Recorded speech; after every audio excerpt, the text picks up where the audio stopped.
네, 검찰이 더불어민주당 이재명 대표가 김만배 씨로부터 개발 이익 지분 절반을 넘겨받기로 한 계획을 직접 승인한 것으로 보고 있습니다. 이 대표는 단 한 푼도 약속받은 적이 없다는 입장을 거듭 밝히고 있죠. 28일로 예정된 소환 조사에서 이와 관련한 사실관계를 밝히는 것이 최대 쟁점이 될 전망인데요. 이 내용 김광삼 변호사와 함께 살펴보겠습니다. 어서 오십시오. 네, 안녕하세요. 예, 일단 가장 먼저 이번에 공개된 검찰 공소장 내용, 주요 내용부터 좀 살펴볼까요? 일단 이 내용 자체는요, 죄명 이해충돌 방지법입니다. 그런데 예.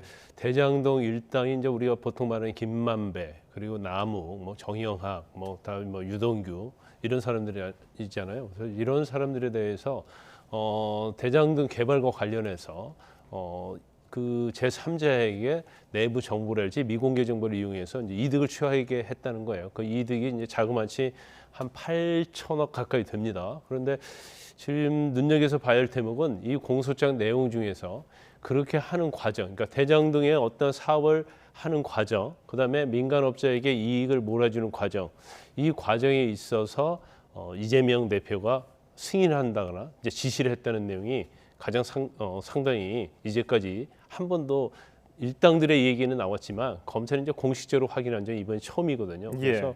물론 이 자체는 이미 대장동 일당이 배임죄로 기소돼서 재판을 받고 있거든요. 또 경우에 따라서 이제 유례와 관련해서 옛날에 부패방지법 이게 이해관계 충돌법으로 이게 개정이 됐거든요. 그래서 그 죄로 이미 재판을 받고 있었지만 대장동과 관련해서는 다시 기소를 한 것이고 아까 말씀드린 것처럼 거기에 이재명 대표의 어떤 승인이 있었다. 이 내용이 보도가 되면서 상당히 많은 관심을 끌고 있다 이렇게 볼 수 있습니다. 예. 그러면 말씀하신 대로 대장동 일당은 배임죄라든지 뇌물공여수수 혐의로 재판을 받고 있는데요. 이해충돌방지법이 적용된 이유는 구체적으로 뭐라고 봐야 될까요? 일단 이제 배임이나 뇌물이나 이런 죄로 이제 재판을 받고 있지만 사실 이제 대장동 과정에 있어서 미공개 정보를 이용했다랄지 이제 비밀을 알려줬다는 거 이 자체가 이해충돌 방지법이거든요. 그렇기 예. 때문에 어떻게 보면 이전에 재판했던 혐의 중에 또 같은 범죄 사실이지만 또 다른 범죄 내용을 이제 구성하기 때문에 이 내용이 밝혀지기 때문에 이제 추가로 기소되는데 아까 말씀드린 것처럼 이제 중요한 것 중에 하나가 이 이해 충돌의 정점은 검찰에서 이제 이재명 대표가 있다고 보고 있는 거예요. 예. 그래서 이전에 이제 배임죄나 그런 데는 사실 이재명 대표의 얘기가 나왔지만 같이 지시를 했다거나 공모를 했다거나 승인했다 이런 얘기는 나오지 않았거든요. 근데 이번 검찰 공소장에 이제 그게 들어갔기 때문에 어떤 이해충돌방지법에 의한 기소의 어떤 그런 의미도 있지만 이재명 대표가 그러한 승인하거나 지시를 했다는 걸 이제 검찰이 이제 수사를 이제까지 해왔고 그에 근거해서 이제 기소를 했다 이렇게 볼 수밖에 없습니다. 예. 지금 언급된 것처럼 검찰의 공소장에서 가장 중요하게 보이는 것이 이 대표가 성남시장 시절에 대장동 개발 이익 가운데 김씨 몫의 절반을 나중에 받기로 한 계획을 직접 승인했다고 잠정 결론 내린 건데요. 이 부분은 어떻게 봐야 될까요? 지금 이재명 대표와 관련된 내용이 사실은 이번에 이해충돌 관계와 관련된 공소장 내용에 굉장히 많이 나와요. 한 140번 정도 이름이 나오고 그다음에 이제 그 과정, 대장동 관련된 내용이 굉장히 자세하게 기재가 되어 있습니다. 그래서 지금 제가 말씀드리는 것은 검찰이 기소한 공소장을 내용을 말씀을 드리는 거예요. 그래서 일단 공소장 내용에 의하면은 특히 이재명 대표의 측근이라고 할 수 있는 유동규가 있고요. 그다음에 이제 정진상, 김용이 있다는 거예요. 그래서 정진상 실장 같은 경우는 그 당시에 이제 정책 비서관이었거든요.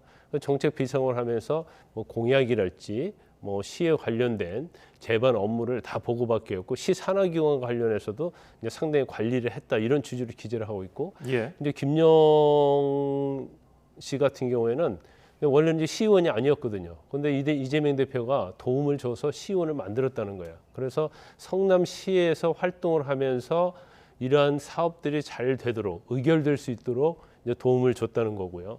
특히 이제 유동규 씨에 대해 많이 쓰고 있는데 유동규 씨는 성남시설관리공단 기획본부장을 했거든요. 근데 기획본부장을 하는데 이제 포괄적 권한을 줬다는 거예요.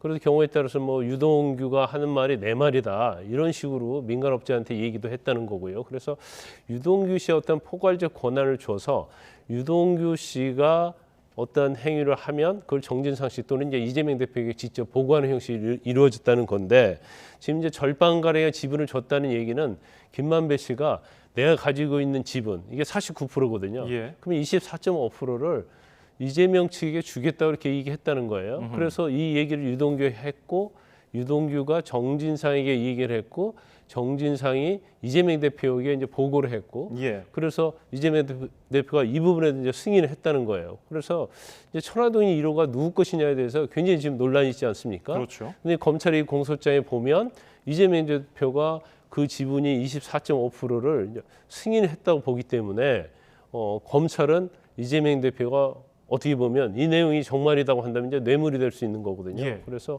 검찰은 지금 그렇게 보고 수사를 하고 있지 않나 싶습니다. 예, 지금 그래픽을 보시면요.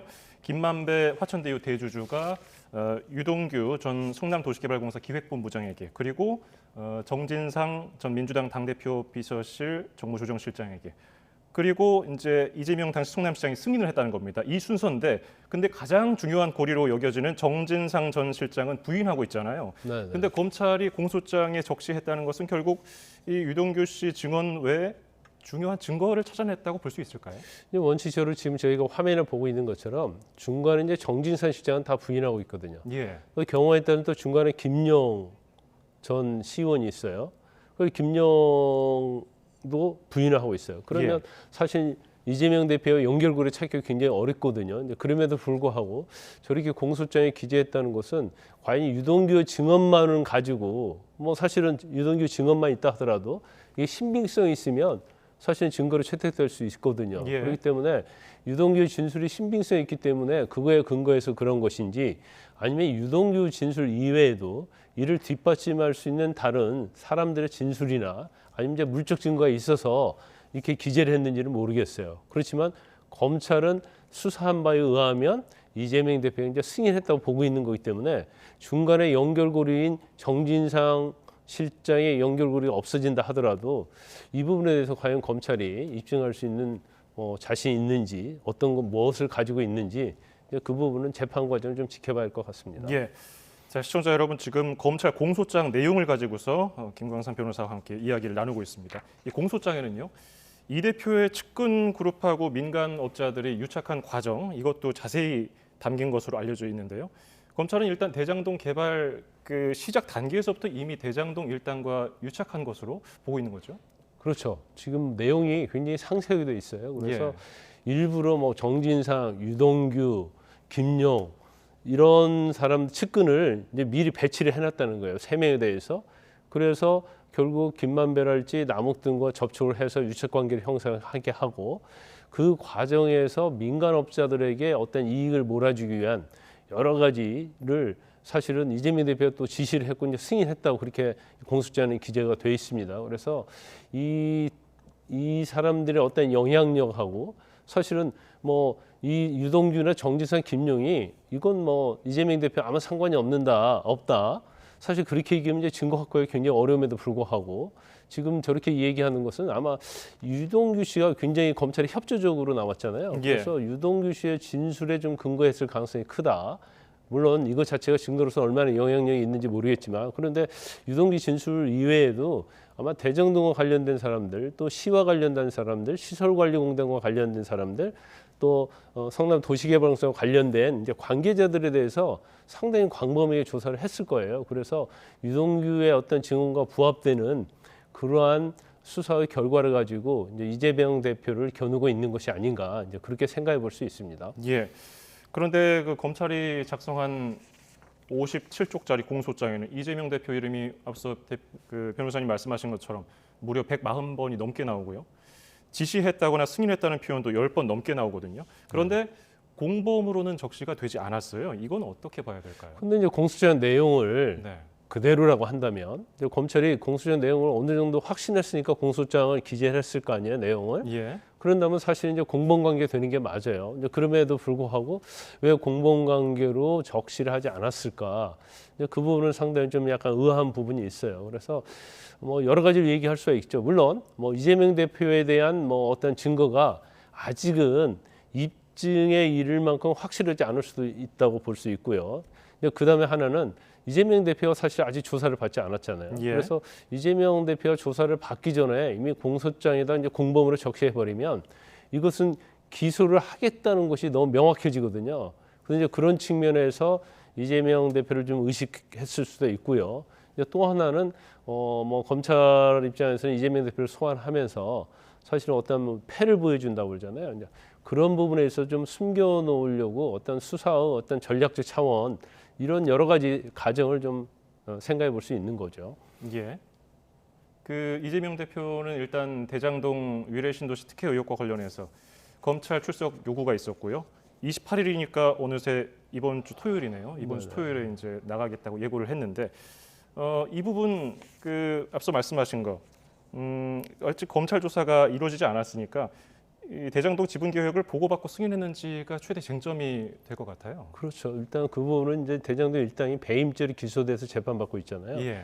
그러면 대장동 사업 전체에 대해서 과연 설계를 했는데 구체적으로 민간업자들 얼마나 이익을 갖게 되는지, 뭐 초과이익 환수제랄지 민간업자들의 어떤 수익을 극대화하는 데 있어서 이재명 대표의 지시나 승인이 있었는지 여부가 제일 중요한 쟁점이 될 거고요.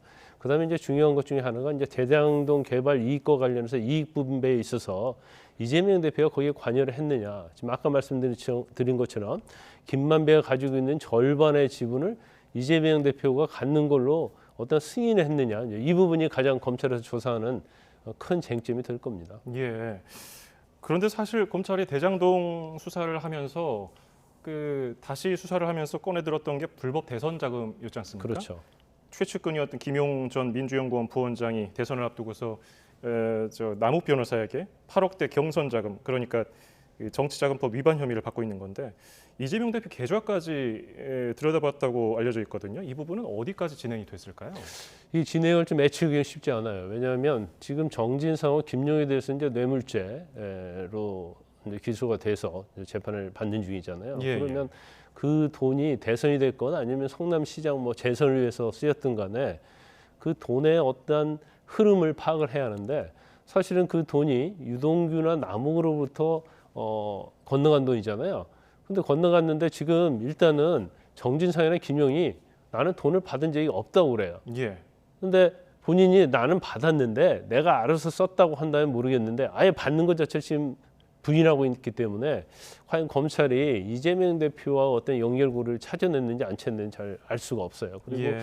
아마 이제까지는 언론이랄지 그런 걸 보면 명확하게 검찰이 가지고 있지는 않는다는 느낌을 받는데 사실 이 부분도 28일에 만약에 소환돼서 조사를 받게 되면 검찰이 집중적으로 아마 추궁하면서 조사를 할 거예요. 그렇지만 과연 정진상, 김용이 전적으로 부인하고 있기 때문에 과연 검찰이 이걸 입증하기는 쉽지 않을 것이다 이렇게 봅니다. 예.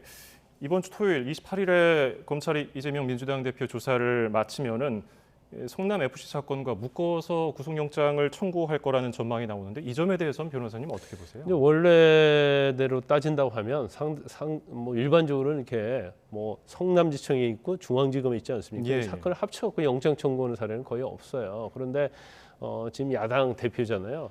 근데 성남 FC도 사실은 검찰에서 영장을 청구하려고 했을 거예요. 근데 성남 FC에서 영장을 청구하고 대장동을 또 영장을 청구하면 사실은 어떻게 보면 야당 대표에 대한 탄압이랄지 여러 가지 또 모양새는 좋지 않아요. 그래서 아마 약간 이례적이긴 하지만 이 두 가지를 같이 엮어서 같이 한 번에 이제 구속영장을 좀 청구하려고 한 걸로 보입니다. 그래서 이제 청구를 하면 지금의 뭐 예상하기로는 국회에서 이제 불체포와 관련해서 동의 여부가 뭐 부결 가결돼야 하잖아요. 그래서 뭐 지금 이재명 대표랄지 민주당은 이걸 자체 이제 정치 보복으로 보기 때문에 아마 이제 부결될 가능성이 크고 예. 그럼 결과적으로 영장 심사까지는 가지 못해요. 아마 검찰도 그런 것까지 예측을 하고 있을 겁니다. 그렇지만 뭐 여러 가지 범죄 혐의를 뭉뚱그려서 한 번에 청구하는 것이 이제 검찰 입장에서는 오히려 낫다고 이렇게 판단할 수도 있을 거예요. 예. 자, 그러면 이 점도 짚어보겠습니다. 김성태 전 쌍방울 회장 국내 송환이 됐는데 검찰이 일단 6개 혐의를 적시를 해서 구속을 해놓은 상태인데요. 네네네. 가장 관심 끌었던 이재명 대표가 경기도지사 시절에 그 변호사비를 대신 내줬다는 그 의혹이 빠졌어요. 그 이유는 어떻게 보세요? 일단 이제 범죄 혐의가 굉장히 많아요. 그런데 그 중에서 이재명 대표 변호사 대납과 관련된 부분을 제외하면 이제 개인적 비리거든요. 그래서 이것도 계속 우리가 이제 검찰이 이제 수사의 내용을 정확히 알 수 없기 때문에 이제 가정할 수밖에 없어요. 예. 그런데 이제 김성태 전 회장이 입국을 하고 이제 48시간 내 영장을 청구할 수밖에 없잖아요. 이제 긴급 체포하면 48시간 내에 영장 청구하지 않으면 이제 석방을 해야 하니까. 그래서 48시간 내에 조사를 해서 영장을 청구했는데 거의 조사한 시간은 뭐 20시간 이쪽 저쪽밖에 안 돼요. 그러다 보니까 혐의는 많고 더군다나 그 중에서 아마 가장 수사하기 어려운 것이 이재명 대표와 관련된 변호사 대납이거든요. 예. 그래서 그 부분을 수사하기는 굉장히 어려웠을 것이다. 시간상으로 여러 가지. 그래서 일단 인정된 죄명에 대해서만 영장을 청구해서 영장이 발부됐고요. 아마 이재명 대표와 관련된 변호사 대납은 이제 한 20일 정도는 이제 구속 상태에서 검찰을 조사할 수 있거든요. 예. 아마 그 안에 이제 조사를 해서 혐의 유무를 결정할 가능성이 크다 이렇게 봅니다. 예. 그런데 이재명 대표하고 김성태 전 회장은 서로 일면식도 없다 강하게 부인을 하고 있잖아요. 네네네. 검찰이 변호사비 대납 의혹을 밝혀내려면 어떤 전략을 세울까요? 아마 이전에 계좌 추식도 다 했을 거예요. 그리고 지금 문제가 되는 것이 이제 3억을 현금으로 주고 예. 20억 원은 전환 사채를 통해서 자금 사태에서 줬다는 취지거든요. 그래서 이 3억과 관련된 부분, 또 전환 사채 같은 경우는 20억이면 사실 자금 추이하는 데는 어렵지 않을 거예요. 예. 그래서 그런 부분을 이미 다 해놨는데 과연 이 부분이 정말 변호사 대납과 관련이 있는지 없는지 이제 그 부분에 대해서는 뭐 검찰이 어느 정도 수사가 이루어졌는가는 알 수가 없죠. 근데 또 한편으로 생각하면 이재명 대표가 그걸 기소하면 미쳤다고 생각한다 할 정도로 굉장히 강하게 얘기했단 말이에요. 그랬죠. 그러면 그 부분에 대해서는 이재명 대표 굉장히 자신 있어 하지 않는가? 그런 생각도 해요.